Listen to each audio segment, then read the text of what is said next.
Welcome to the discussion on Ashtanga Hridayam.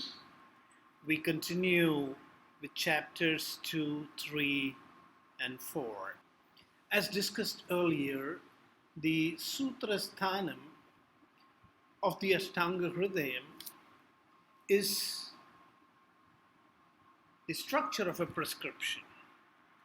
So the first chapter hints at the importance of counseling, how the emotional turbulence in the human mind becomes the cause of all diseases. So when we get in control of our mind, we are able to build a healthy lifestyle.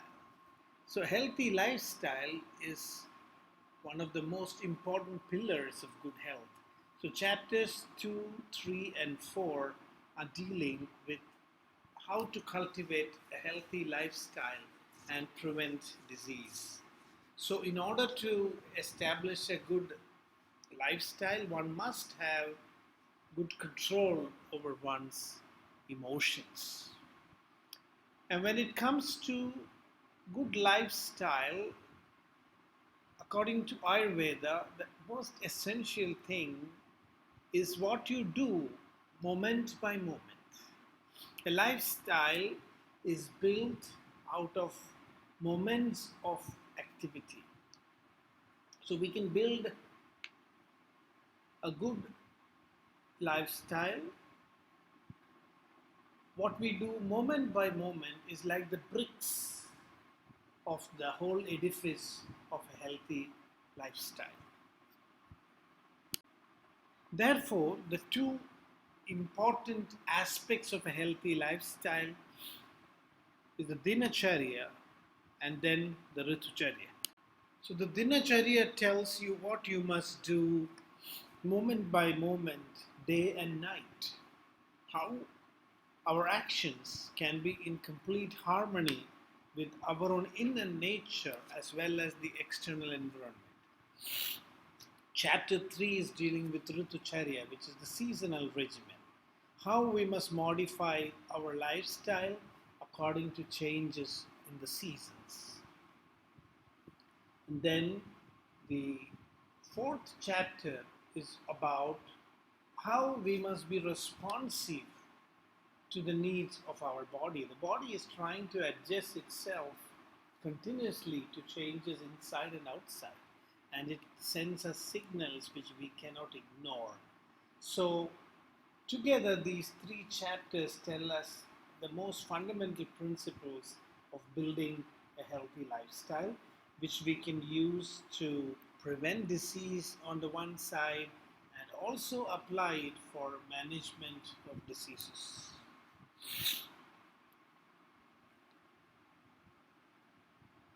So essentially, Dinacharya means how to live a day in one's life. So Ayurveda insists that we must live our life very consciously. So every day what we do should be done with awareness. So this chapter is dealing with what we must do from the time of waking up to the time of going to sleep. So how can we develop a good conduct in life so that one is in harmony with oneself, others, and the entire universe? The first and foremost thing of building a good lifestyle is to have a deep connection with nature. So out of the 24 hours, Ayurveda discovered that there is this sacred moment called Brahma Muhurta. So Brahma Muhurta is a sacred moment because being awake at that time enables you to go deep inside yourself and also the universe. The word Brahma means to expand the mind. It means the Brahma Muhurta is the best moment for expansiveness of your mind. There is no other time in the day when your mind becomes so profound, so subtle, so sensitive.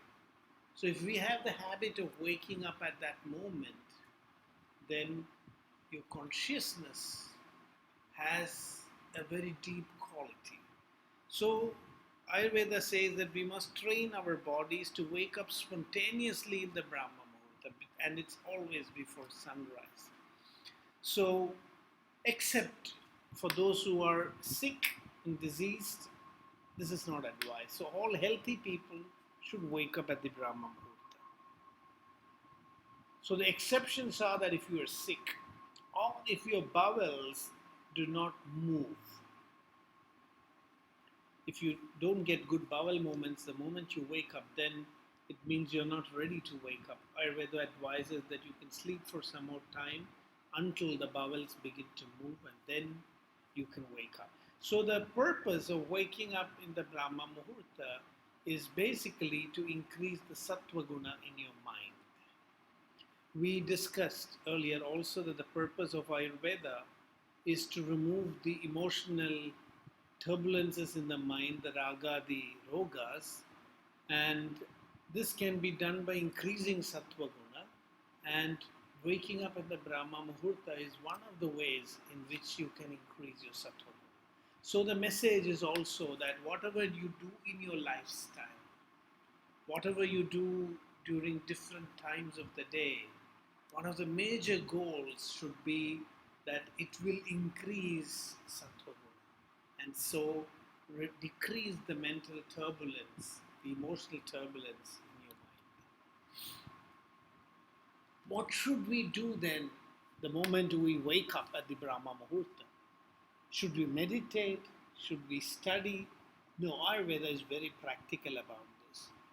Ayurveda says that immediately on waking up, you must move your bowels.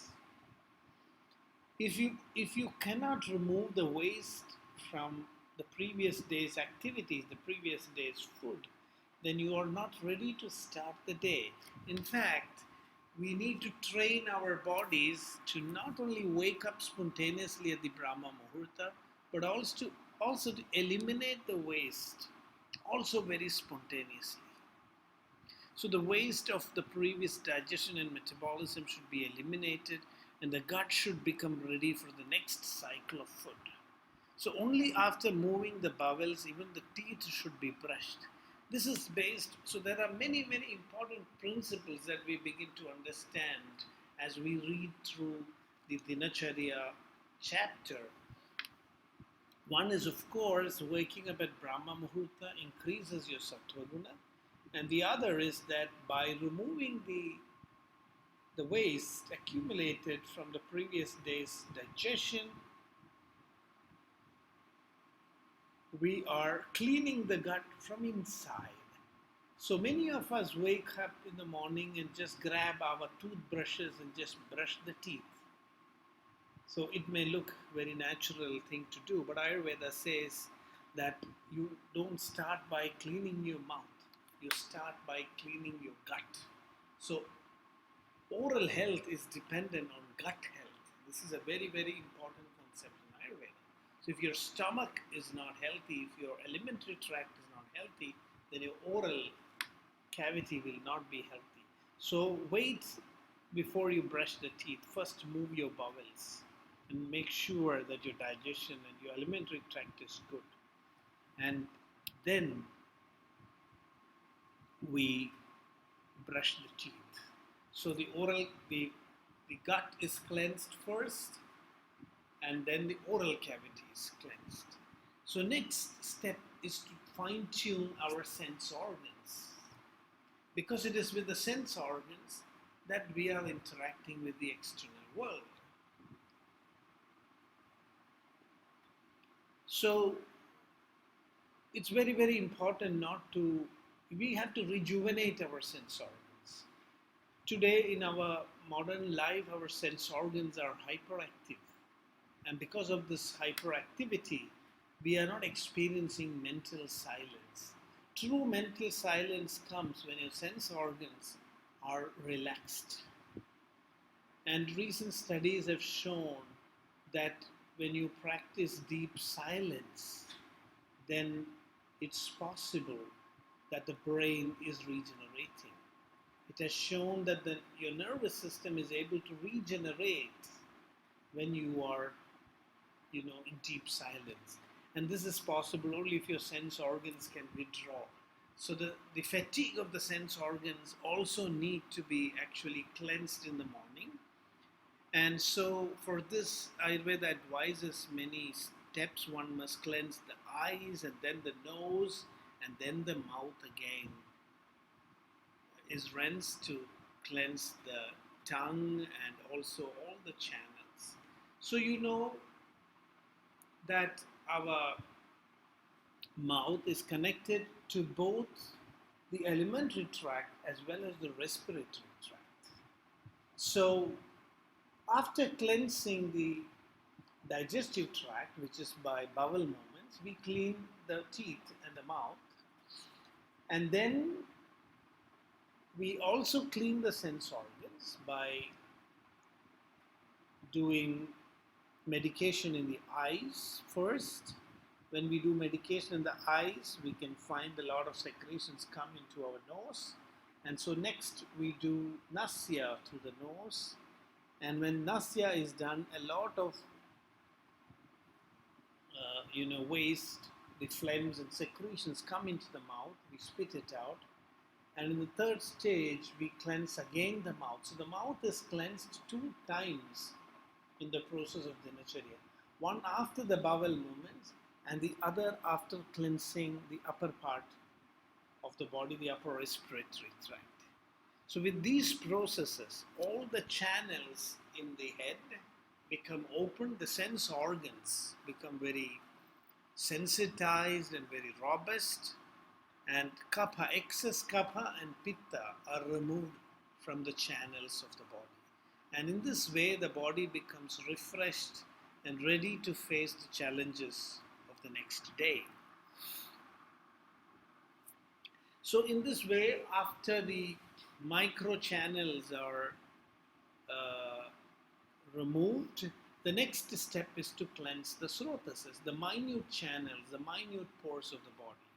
And this is done by actually doing abhyanga or oil application. So I would like to clarify here that abhyanga does not mean massage, it only means oil application. Massage has other terms.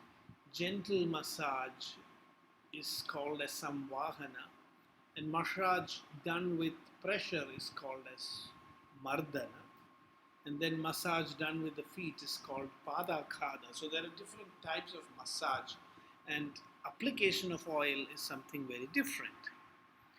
So when you do abhyanga, this is very good for the skin, and this also happens to be a sense organ. So abhyanga has a dual purpose. It is also a cleansing for the skin sense organ, and oil is massaged also into the ears. So in this way, the skin and ears are also toned up during abhyanga. So we have the eyes, the nose, the tongue, the skin and the ears. All the 5 sense organs are toned up in the morning. And applying abhyanga has multiple uses. As I was mentioning, it is helpful for the skin, it is helpful for vata, and most importantly, abhyanga also helps our body to remove the micro wastes from the channels. Because when you apply oil, Ayurveda advises that we must do some exercise. So exercise is done after applying oil, because the oil creates a film on the external skin and traps the heat inside, so that there is some sweating that happens when you do the exercise. So according to Ayurveda, we must do exercise only up to half of one's capacity. It will burn the micro waste in the body, and we will sweat. The moment we start sweating in our forehead, we must stop exercising. And there are also many contraindications for exercise. People who are weak, people who have bleeding, people who are extremely tired, people who do not have strength. These people should not indulge in too much of exercise. In fact, Ayurveda says that too much of exercise can even kill you. Just like a lion tries to attack an elephant and is killed by the elephant, if we try to do too much of exercise, it can harm. According to Ayurveda, over exercising can damage your heart. And we also know that athletes do suffer from cardiac problems because of over exercising. So that's exercise. So once we do Abhyanga and the exercise, then there is sweating and all the waste comes out through the pores. And after the Abhyanga is done and the exercise is finished, Ayurveda advises gentle massage, including powder massage.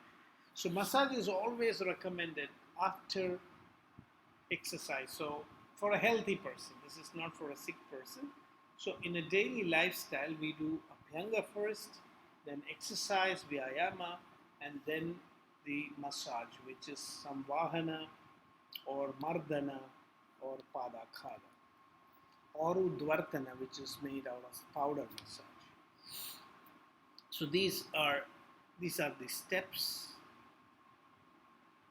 So here is the warning that if you do too much of exercise, if you do not sleep well in the night, if you travel too much, if you have too much of sex, you do too much of laughing, talking, and such other activities, these should all be done in moderation.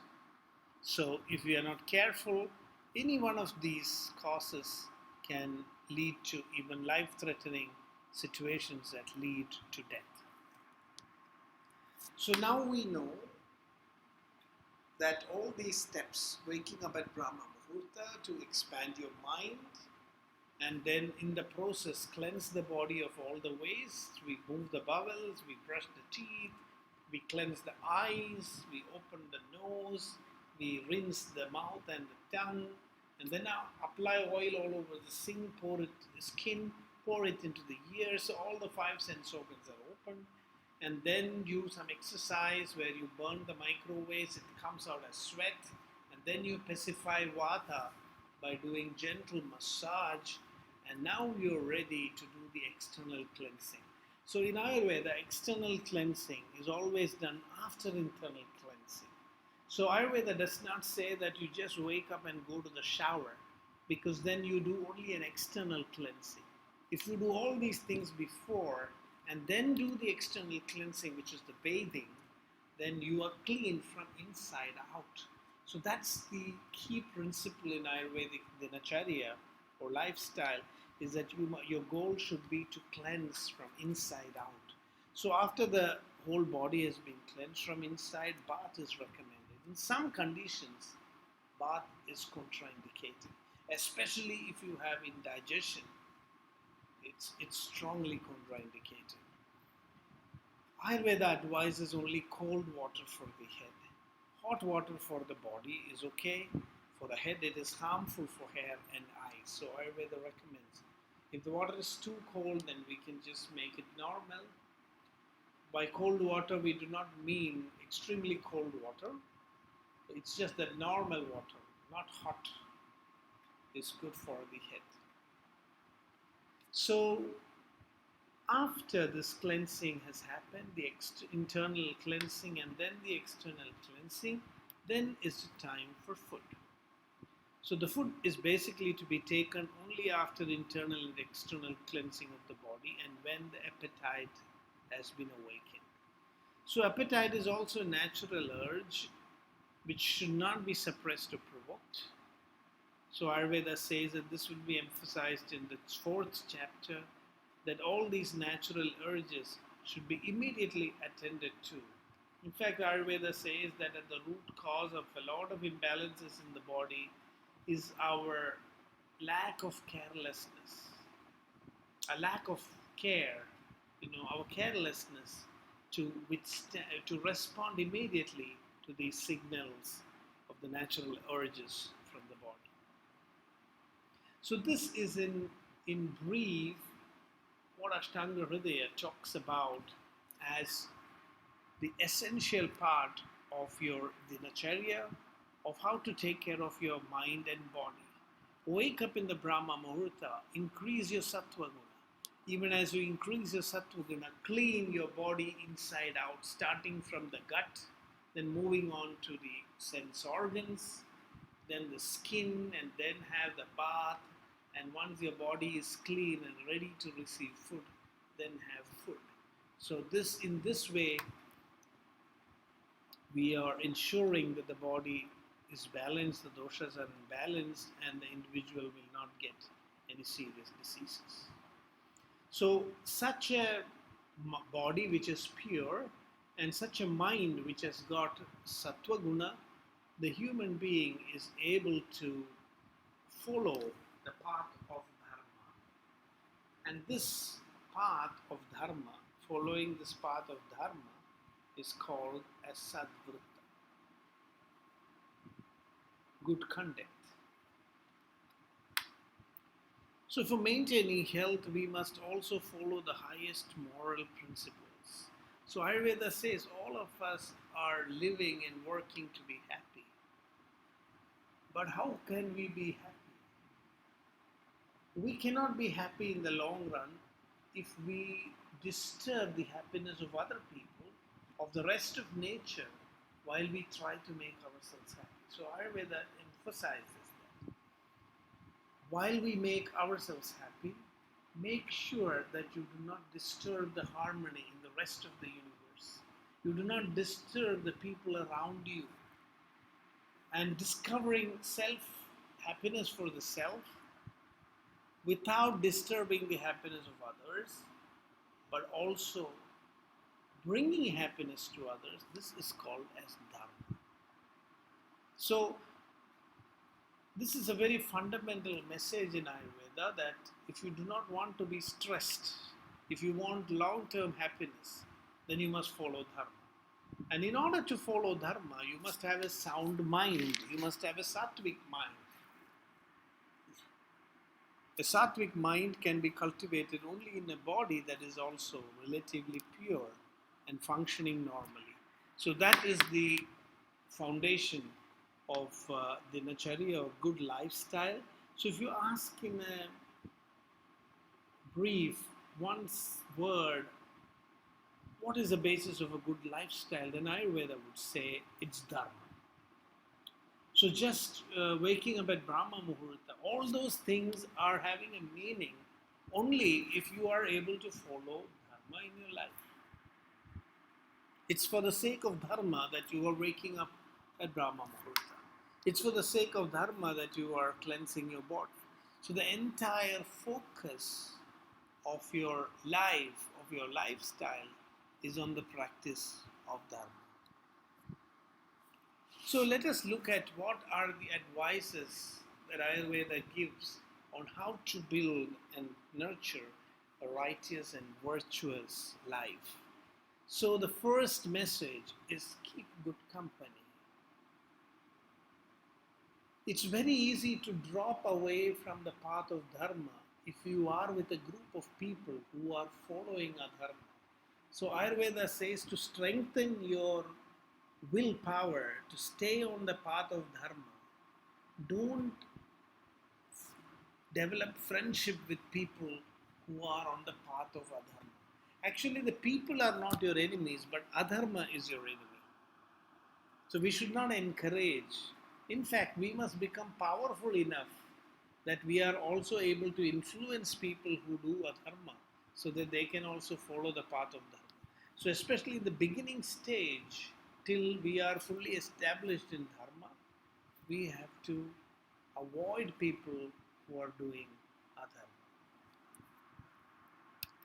And the most important principle of dharma, as I was mentioning earlier, is not to harm others. When we talk about modern medicines, we always are worried about side effects, because modern medicines give some cure, but they also produce a lot of unwanted side effects. And in the long run, this is a problem. And our life should not be like modern medicine. We produce some good results, good happiness for us, but then, the whole world is damaged because of our happiness. Just like a medicine cures a disease in the liver and then produces problems everywhere else in the body. Now, this is not a good thing. So, if one person becomes happy and the rest of the world becomes sad, then this is not dharma. So, Ayurveda says, do not injure others, do not steal from others, don't desire for what is not one's own, don't be a backbiter, don't speak harsh words, don't speak lies, don't speak incoherently, don't harbor thoughts to harm others, don't be jealous of other people's prosperity, and don't be atheistic. So these are all the concepts of the principle, do not harm others. Why, we may ask, why and how can we do this? So Ayurveda says the reason and the way, how to follow the highest dharma, is to see others as one's own self. Why should we make others also happy? Is because every living being is a reflection of oneself. So it's your own self that you have to see in others. So it becomes also the practice, the goal, and the reason why we should all be happy together. So the Ayurvedic principle or definition of dharma is, if you want to be happy, then be happy with everyone. Don't ever desire for only your happiness, because it's just oneself everywhere. And your consciousness cannot expand if your mind is not expansive. So that concept of Brahma, expanding your mind, also means the ability to wish for the happiness of the entire universe. And that's why we say Loka Samasta Sukhino Bhavantu. May the entire universe discover happiness. So Ayurveda says, help people who do not have money, who are sick and who are depressed mentally. The ultimatum is that we must be able to see even an ant, an insect, a very insignificant life form or creature as one's own self. So that's the concept. So Ayurveda says in priority, we have to respect first the gods, then the cows, then the Brahmin, then the old person, physician, the king and the guest. It's very interesting that the king is not in the top priority. There is a principle here. When we say the Deva or God, they represent higher principles of Dharma. The cow is given more respect because sacrificing the milk for its own child, the cow gives milk to humans, so it deserves more respect. The Brahmin is one who has forsaken everything in the world for knowledge, for the benefit of society. So the Brahmin is given the next importance. An old person, because of the wisdom that the person has, the experience, he should be given respect. And then the physician, only after an old person. If there's an old person and a physician, you must first give priority to the physician. Sorry, to the old person and then only to the physician. And a physician is more important than the king. And a guest should also be respected. So this is a very important thing. If somebody comes from another country or from another place, they should be treated with respect.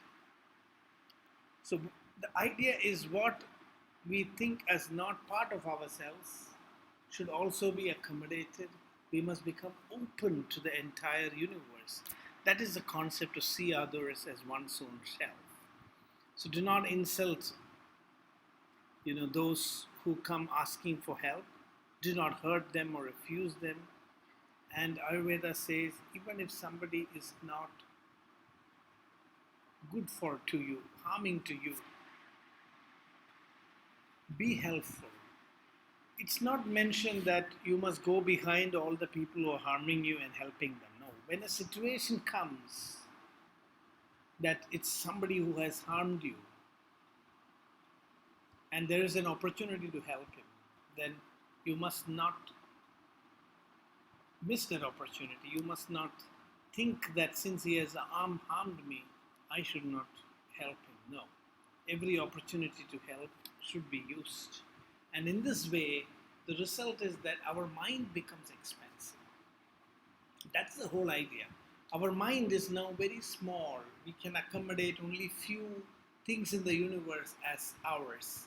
My own family, my own children, but nothing else. Everything else is different for. So Ayurveda says, make your mind big, so the whole universe occupies the space in your mind, and that is dharma.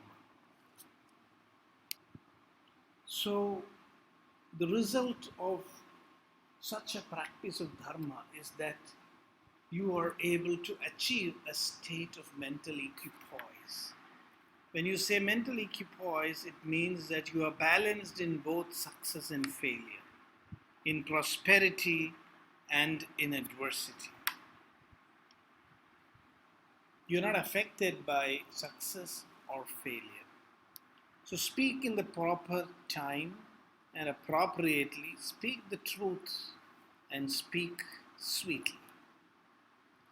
So these are some practical aspects that help us to bring these principles into actual practice. Speak first, keep a pleasant face, cultivate good manners, be compassionate and soft in dealings.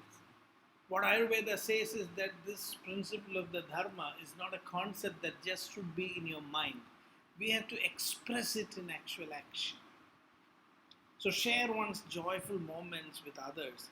We have to celebrate with everyone the joy of existence. That is the dharma. So you do not have any sorrow or happiness that is only yours. You share the sorrow and happiness with the whole universe. And Ayurveda says that we have to be balanced in everything. Your mind should be in complete equipoise. We should not trust anything blindly, nor should we distrust anything blindly. Everything needs to be examined and then assessed. So this is the idea of mental equipoise. So it's very interesting that dharma is a very broad concept. It includes what we today call as ethics. So if you look at it from the viewpoint of Ayurveda, ethics is actually an incomplete understanding of dharma. Ethics is something which is part of dharma, but dharma is even much more than ethics. So in ethics, today we talk about confidentiality and privacy of information, and Ayurveda also talks about that as being part of the idea of not harming others. We know now how Facebook has breached this dharma by not keeping the individual information of people private and confidential. So Ayurveda says that we must keep sensitive information private. Do not reveal one's enmity towards others or one's enemies. Do not disclose humiliating experiences. Keep even your sensitive data private. And do not reveal it to the whole world. Do not tell others about indifference of one's own superiors. Diplomacy is also a part of dharma. One must understand the mindset of other people and behave in a way that will not hurt them. So one must learn, according to Ayurveda, our whole life should become a worship of other people, of their individuality. And the idea here is that the world is like a mirror. If you keep smiling at the mirror also smiles back at you. If you keep frowning at the mirror, then the mirror also frowns back at you. So in the long run, if you want the universe to smile at you, then Ayurveda says, please smile at the universe. And that is even beyond diplomacy. So diplomacy is the starting point where we deal with situations very tactfully without hurting people, but still following dharma. So when you do dharma, you need diplomacy because you have to be harsh sometimes But even in that harshness, we must make sure that we do not hurt the other person.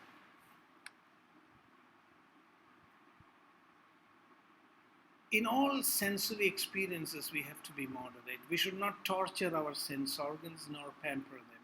Sensory experiences should be indulged with in moderation. So this is, according to Ayurveda, is like controlling the horses in a chariot.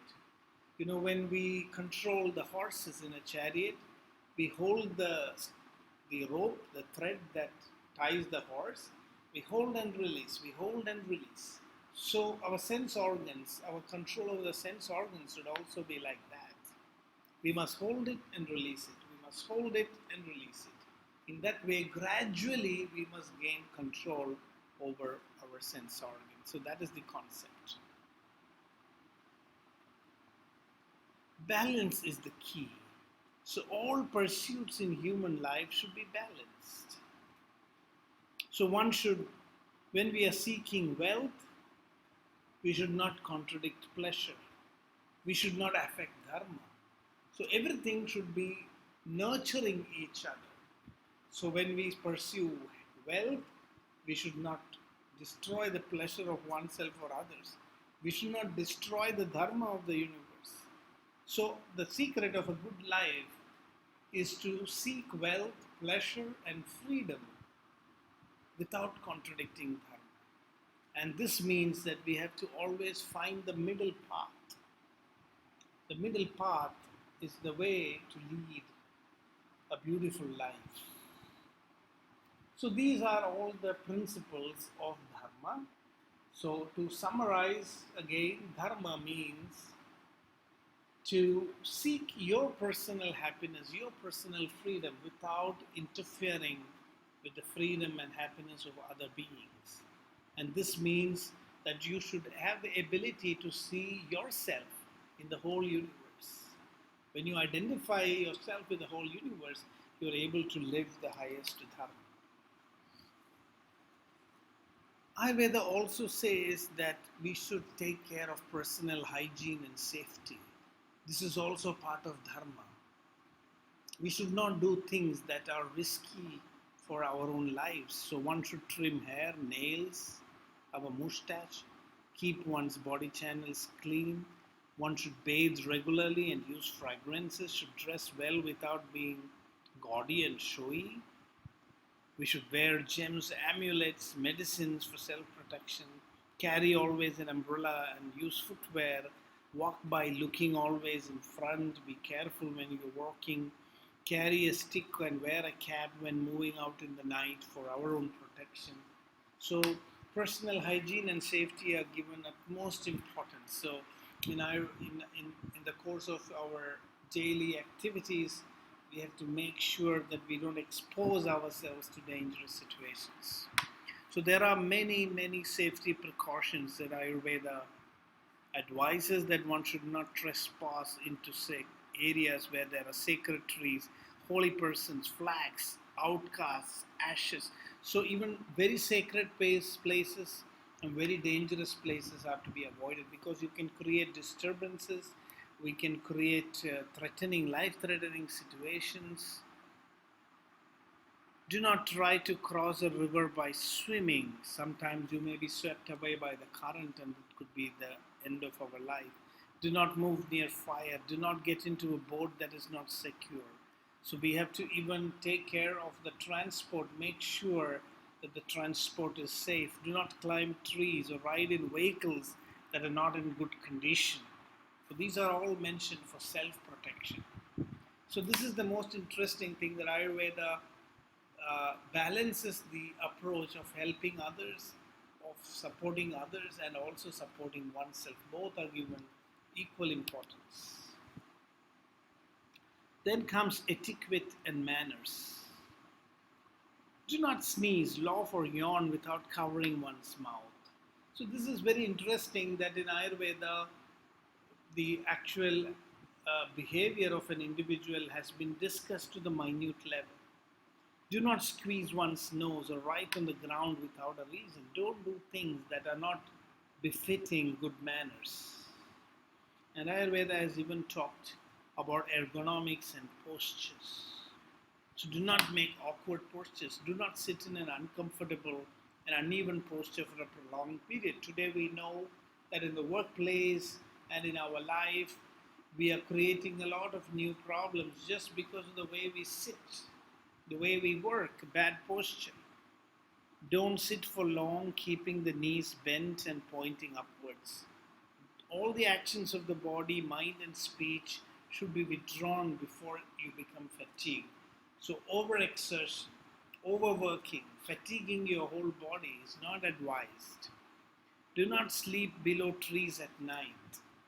This is a very important message, and it looks like Ayurveda knew that in the night the plants produce carbon dioxide. So, Ayurveda says, do not sleep below trees at night, and do not stay in places that are too lonely, or where you may be subjected to criminal attacks.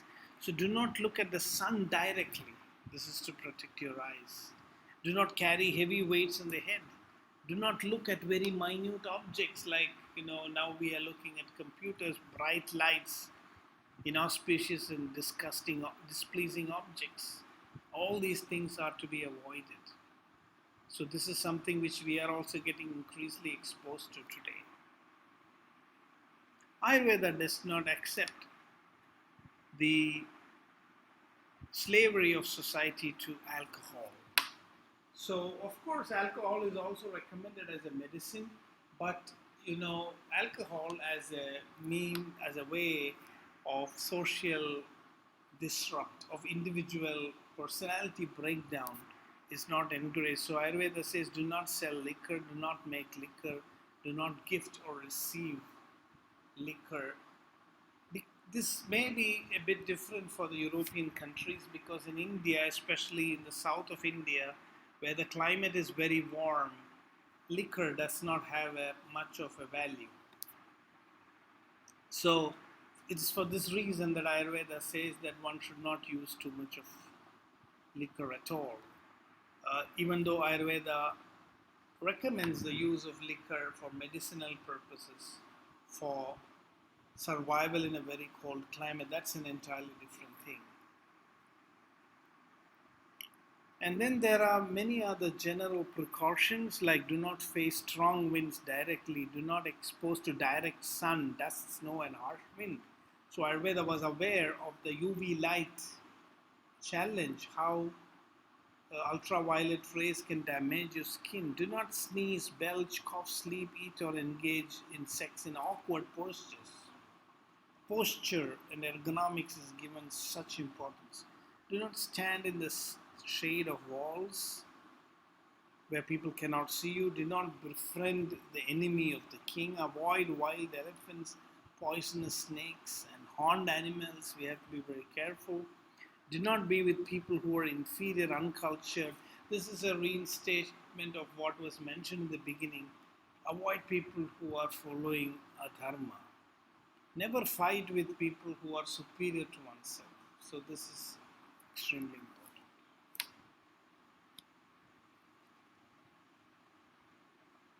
Now there are certain other general precautions also, that we should avoid eating, having sex, sleep or study or even think at dusk, that is in the evening, at the time of sunset. We are not supposed to do these things. This is actually a time for good meditation and thinking of spiritual practices is actually what is advised. Never eat with your enemies. Don't eat at places of sacrifice and places where food is sold.